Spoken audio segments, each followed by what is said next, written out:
আমার মা আমার বাবার রুমে খুব একটা ঘুমাতেন না। যদি কোনো রাতে মা বাবার ঘরে ঘুমাতেন, তাহলে পরের দিন সকালে মা কাঁদতে কাঁদতে বের হতেন। একদিন মা যখন আমার রুমে ঘুমাচ্ছিলেন, আমি মায়ের কাপড় পরে বাবার রহস্য জানতে বাবার রুমে গেলাম। বাবা আমার সাথে যা করলো তাতে আমি হতভম্ব হয়ে গেলাম, কারণ বাবা আমাকে বিছানায় শুইয়ে শেষবার আমি মাকে কাঁদতে দেখেছিলাম যখন মা বিছানায় বসে খুব কাঁদছিলেন। মাকে এভাবে কাঁদতে দেখে আমার খুব কষ্ট হচ্ছিল, কিন্তু আমি চাইলেও তাকে কিছুই জিজ্ঞেস করতে পারতাম না। প্রায় সকালে মায়ের এই রকম অবস্থা হতো। কয়েকদিন আগেই আমি মাকে একবার জিজ্ঞেস করেছিলাম কেন সে সকালে বাবার ঘর থেকে বেরিয়েই এত কাঁদেন, কিন্তু মা আমাকে কোনো উত্তর না দিয়ে উল্টো আমাকে বকে দিলেন। মা যখনই বাবার ঘর থেকে বের হতেন, তখনই তার চেহারা অদ্ভুত থাকতো। এলোমেলো চুল, ছেঁড়া কাপড়, সে একটা অদ্ভুত অবস্থা। এই জিনিস কয়েক বছর আগে থেকে শুরু হয়েছে। যত আমি ধীরে ধীরে বড় হচ্ছিলাম, ততই সবকিছু আমার কাছে কেমন অদ্ভুত মনে হতো। সারা রাত বাবা মায়ের সাথে কি এমন করেন, সেটা নিয়ে আমার ভিতরে একটা জিজ্ঞাসার জন্ম নিয়েছিল। এই প্রশ্নটা আমাকে অস্থির করে তুলত। আমার বয়স 15 বছর। এখন আমি অনেক কিছুই ভালোভাবে বুঝতে পারি। মায়ের কান্নাকাটি দেখে মায়ের অসহায়ত্বের কথা মনে হতো। আশ্চর্যের বিষয় হলো, মা যখনই বাবার ঘর থেকে বের হতেন, তখনই তিনি কাঁদতে কাঁদতে বের হতেন। আর বাবা যখন রুম থেকে বের হতেন, তখন তার মুখে হালকা হাসি লেগে থাকতো। তাকে দেখে মনে হতো যেন তিনি একজন যুবক। তিনি কিছু না কিছু গান গুনগুন করে গাইতেন, যেন তিনি খুব খুশি। আর মায়ের অবস্থা এমন ছিল যে বাবার ঘর থেকে বের হওয়ার পর মা আবার বাবার সামনে যেতেই ভয় পেতেন। এমনকি মা নিজে হাতে করে না দিয়ে আমাকে দিয়ে বাবার রুমে নাস্তা পাঠাতেন। হয় মা সারাক্ষণ রান্নাঘরেই দাঁড়িয়ে কাঁদতে থাকতেন, না হলে নিজেকে বাথরুমে আটকে রাখতেন। মায়ের অবস্থা দেখে খুব খারাপ লাগতো। আমি ক্লাস 10-এ পড়ি এবং সকালের নাস্তা খেয়ে আমি আমার স্কুলের উদ্দেশ্যে বাড়ি থেকে বের হতাম। কিন্তু মায়ের চিন্তা সারাক্ষণ আমার মনে ঘুরপাক খেত। আমি কোনোদিন সকালে বাবাকে বিচলিত বা টেনশনে দেখিনি। তিনি সর্বদা খুশি হয়ে সকালের নাস্তা করতে বসতেন, আর তার মুখে সব সময় হাসি লেগেই থাকতো। ওদিকে মায়ের দিকে তাকিয়ে মনে হতো যে যে কোনো সময় মায়ের কিছু একটা হয়ে যেতে পারে। প্রায়ই নাস্তা তৈরির সময় মায়ের শরীর কাঁপতে দেখেছি। আমার মন মাকে জিজ্ঞেস করতে চাইতো বাবা রাতে তার সাথে কি এমন করেন যে তার এমন খারাপ অবস্থা হয়। কিন্তু বাবার নাম শোনার সাথে সাথে মায়ের মুখ কেমন যেন সাদা হয়ে যেত। পড়াশোনায় আমার মন লাগতো না, না বাড়িতে থাকতে মন চাইতো। সব সময় আমার মন চাইতো আমি যেন কোনোভাবেই মাকে বাবার ঘরে যেতে না দিই, কিন্তু আমি কোনোভাবেই বাবাকে না করতে পারছিলাম না। বাবা আমার সামনে সব সময় মায়ের সাথে খুব ভালোবেসে কথা বলতেন। বাড়ির পরিবেশ আমাকে এতটাই টেনশনে ফেলে দেয় যে আমি পরীক্ষায় বাজেভাবে ফেল করি। আমি আমার বাবা মাকে রেজাল্ট জানাইনি, তবে আমার বন্ধু অবাক হয়েছিল, কারণ আমি পড়াশোনায় ভালো ছিলাম। সে আমাকে বারবার জিজ্ঞেস করতে লাগলো আমার মন কোথায় পড়ে থাকে। আমি ওকে মা বাবার কথা বললাম। তোর বাবা ইংরেজি ছবি দেখে না তো? সাবিনার হঠাৎ এই প্রশ্নে আমি হতভম্ব হয়ে ওর দিকে তাকিয়ে বললাম, ছবির সাথে এর কি সম্পর্ক? ও আমার দিকে অদ্ভুতভাবে তাকিয়ে রইল। আমি বুঝতে পারিনি, তাই ও প্রসঙ্গ বদলে দিল। কিন্তু আমার মন ছবির ব্যাপারে আটকে রইল। এত কিছুর মধ্যে সাবিনা এই প্রশ্ন করলো কেন? আমি যখন বাসায় ফিরে আসি, তখন মায়ের খালাতো ভাই করিম চাচা বসেছিলেন। সে দুপুরে আমাদের বাসায় আসতেন। ছোটবেলা থেকেই তার সাথে মায়ের খুব বন্ধুত্ব ছিল। মা বলতেন ছোটবেলায় তারা দুজনে একসঙ্গে থাকতেন। তারপরে করিম চাচা দুবাই গেলেন, আর মায়ের বিয়ে বাবার সাথে হয়ে যায়। মায়ের বিয়ে 17 বছর হয়ে গেছে এবং আমি তার একমাত্র মেয়ে। হয়তো কয়েক বছর আগেও সবকিছু ঠিকঠাক ছিল, অথবা আমার বয়স কম ছিল বলে আমি বুঝতে পারতাম না। কিন্তু কয়েক বছর ধরে আমি মায়ের অবস্থা খুব ভালোভাবে বুঝতে শুরু করি। আমি জানতাম আমার বাবা ভালো মানুষ নন, তিনিই আমার মায়ের কষ্টের কারণ। আর এই ব্যাপারটা আমার মনে বাবার প্রতি বিদ্বেষের সৃষ্টি করে। করিম চাচার সাথে আমার মায়ের খুব ভালো বন্ধুত্ব ছিল। মাত্র বছরখানেক আগে তিনি দেশে ফিরেছেন এবং প্রায়ই মায়ের সাথে দেখা করতে আসতেন, কিন্তু ওনার বাড়িতে আসা মা পছন্দ করতেন না। করিম চাচা চলে যাবার পর মা প্রায়ই আমাকে বলতেন তোর বাবা যদি জানতে পারে করিম প্রতিদিন আমার সাথে দেখা করতে আসে তাহলে খুব খারাপ হবে। মাকে এই বলে সান্ত্বনা দিতাম যে বাবা জানবে কি করে, বাবা সকালে কাজে যায় আর রাতে বাসায় আসে। আমি করিম চাচাকে খুব পছন্দ করতাম। তিনি প্রতিদিন এসে মায়ের মুড ভালো করে যেতেন। তিনি আমার জন্যও অনেক জিনিস নিয়ে আসতেন। বাবার ইনকাম এতই কম যে সংসার চালানোই কষ্টকর। কি জানি মা কেমন করে বাবার মতো নিষ্ঠুর মানুষের সাথে জীবন কাটাচ্ছেন।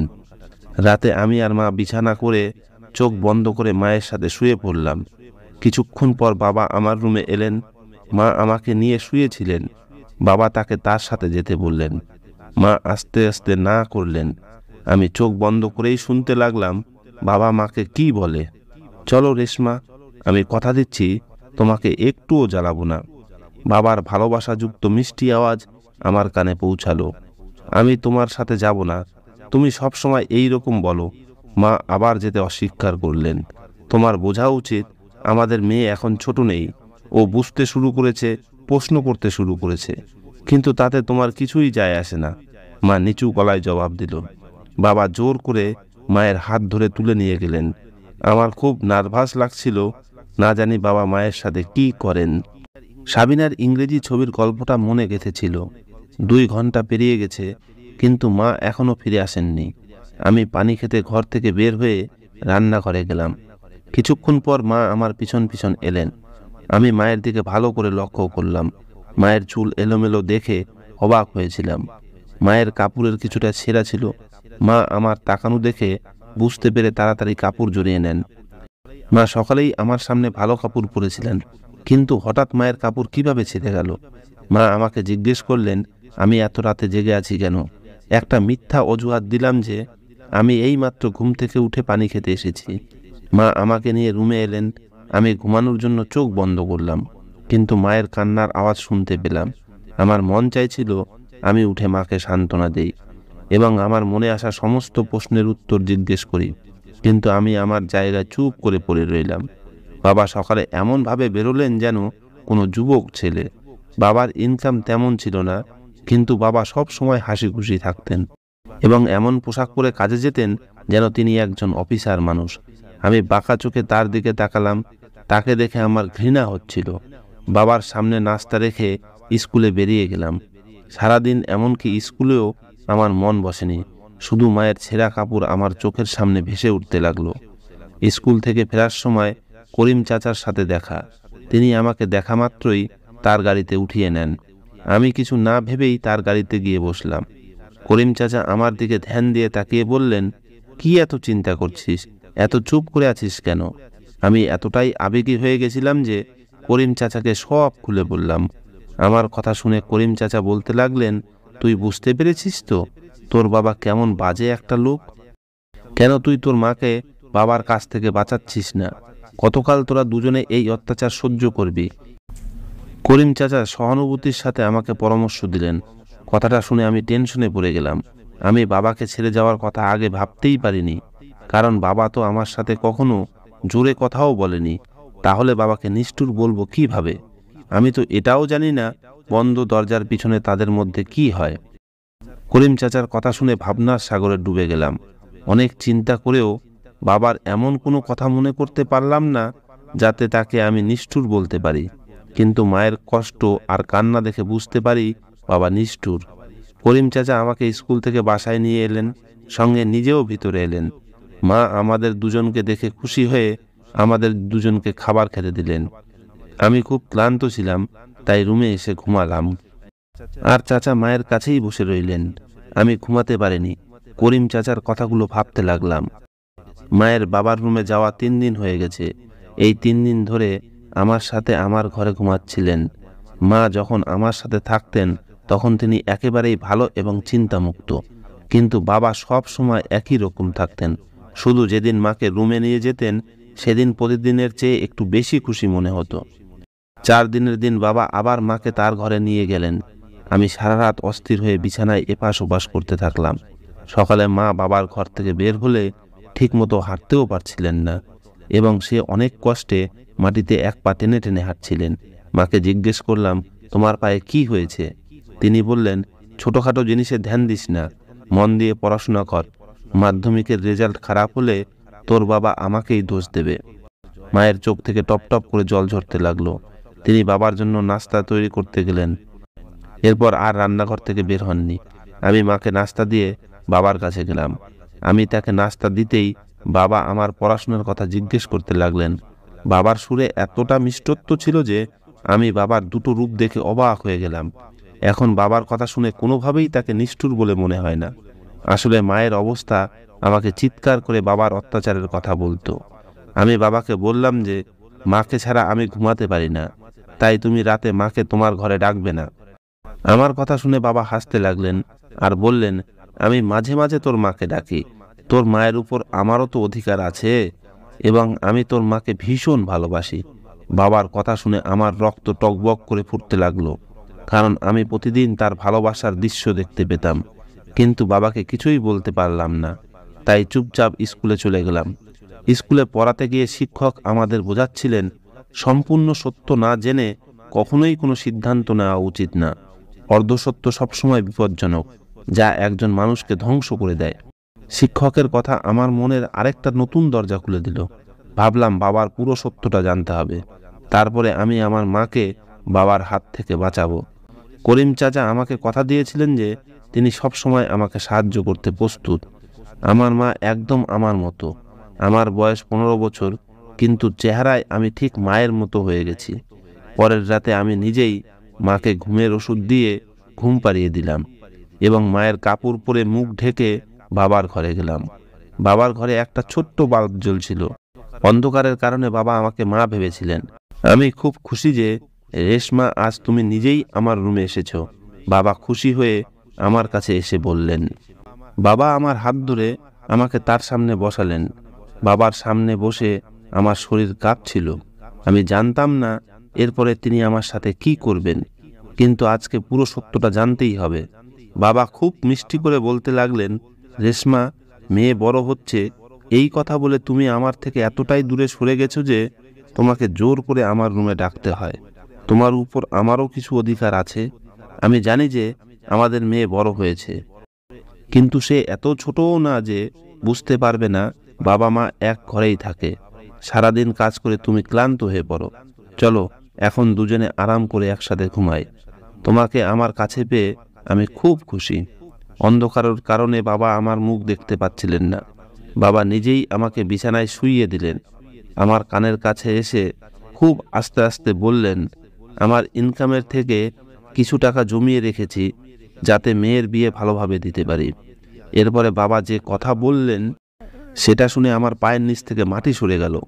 বাবা বলছিলেন, আমি জানি করিম আবার আমাদের বাড়ির পথ ধরেছে, কিন্তু রেশমা, আমি তোমাকে বলছি, ও একটা বাজে লোক।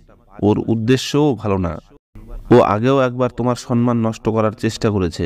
এখন আমাদের ঘরে একটা মেয়েও আছে, অতএব সতর্ক থেকো।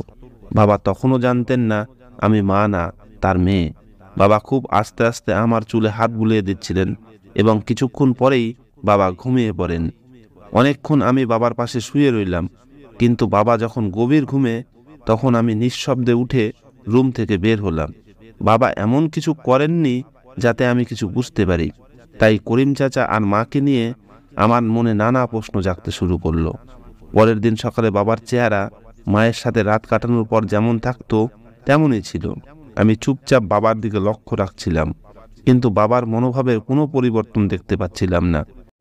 স্কুল থেকে ফেরার সময় করিম চাচার গাড়ি বাড়ির বাইরে পার্ক করা ছিল। আমি সব সময় দূর থেকেই হ্যালো বলে ঘরে ঢুকতাম, কিন্তু আজকে আমি চোরের মতো ঘরে ঢুকলাম।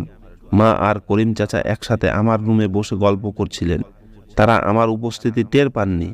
আমি নিজের কানে যা শুনলাম তাতে আমার মাথায় আকাশ ভেঙে পড়ল। আমি কল্পনাও করতে পারিনি যে সত্যটা জানতে আমি ব্যাকুল ছিলাম সেটা এত ভয়ঙ্কর। মা হাসতে হাসতে করিম চাচাকে বলছিলেন যে আমি মেয়ের মনে ওর বাবার বিরুদ্ধে ঘৃণার বীজ বপন করে দিয়েছি, আর এখন সেই সময় বেশি দূরে নয় যেদিন আমার মেয়ে ওর বাবার বিরুদ্ধে দাঁড়াবে। এই বুড়ো আমাকে জোর করে তার সাথে এই সম্পর্কে বেঁধে রাখতে পারবে না। এখন তার থেকে দূরে থাকতে চাই, কিন্তু সে আমাকে জোর করে তার রুমে নিয়ে যায় এবং আমার সাথে কথা বলতে বলতেই ঘুমিয়ে পড়ে। কিন্তু ঘর থেকে বাইরে বেরোনোর সময় আমি আমার চেহারা খারাপ করে নেই। আমি মেয়ের মনের গভীরে গেঁথে দিয়েছি যে ওর বাবা আমার উপর অত্যাচার করে। একদিন আমি নিজেই আমার কাপড় ছিঁড়ে ফেলি।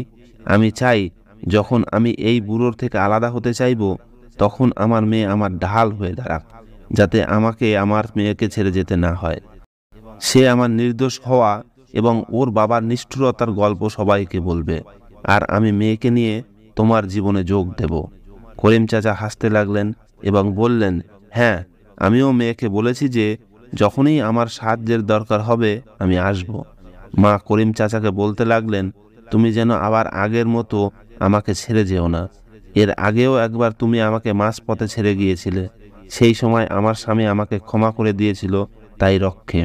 করিম চাচা মায়ের হাতে হাত রেখে বলল, আমি বাধ্য হয়ে তোমাকে ছেড়েছিলাম, কেননা আমার বাড়ির লোকেরা বিবাহিত মহিলার সাথে আমার সম্পর্ক মেনে নিতে চাননি। কিন্তু এখন আমাকে আটকানোর কেউ নেই।